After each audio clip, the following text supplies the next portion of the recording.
வாழ்க்கையில் ஜெயிக்க ஒருவன் தன்னுடைய தொழிலில் படுதோல்வியடைந்த நிலையில் தான் நடந்து வந்த வழியில் தெருமுனையில் போவோர் வருவோரை மிகுந்த மனவேதனையுடன் வேடிக்கை பார்த்து கொண்டிருந்தான். அப்போது எதிரில் உள்ள குப்பைத் தொட்டியில் ஒருவர் தனக்கு தேவையான பழைய பேப்பரை எடுத்து சாக்கில் நிரப்பிச் சென்றார்.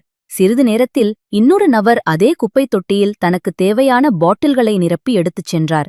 மீண்டும் ஒருவர் தனக்கு தேவையான பழைய பிளாஸ்டிக் தட்டு பேப்பரை எடுத்து சாக்கில் நிரப்பிச் சென்றார். அதன்பின் ஒரு நாய் வந்து எச்சில் இலையில் இருந்த சாப்பாட்டை சாப்பிட்டுச் சென்றது. கடைசியாக வந்த ஒரு பசு குப்பையில் கிடந்த பச்சிலையை சாப்பிட்டு தன் பசியை போக்கிக் கொண்டது. இதைப் பார்த்த படுதோல்வியடைந்த அந்த நபர் கூறிய வார்த்தைகள், ஒரு சிறிய குப்பை தொட்டியில் இத்தனை பேர் பிழைத்து வாழ்கிறார்கள் என்றால் பறந்து விரிந்து கிடக்கும் இவ்வுலகில் நாம் அனைவரும் எப்படியெல்லாம் பிழைத்து வாழலாம் என்று தன் மனதை திடப்படுத்திக் கொண்டு, இனி தனக்கு தோல்வியே கிடையாது, இனி வரும் காலங்கள் பொற்காலமே, மிகப் பெரிய வெற்றியே என தன்னம்பிக்கையுடன் தன் பழைய தொழிலை தொடங்கச் சென்றார். இந்த பரந்த உலகில் நாம் அனைவரும் ஜெயிக்கப் பிறந்தவர்கள்.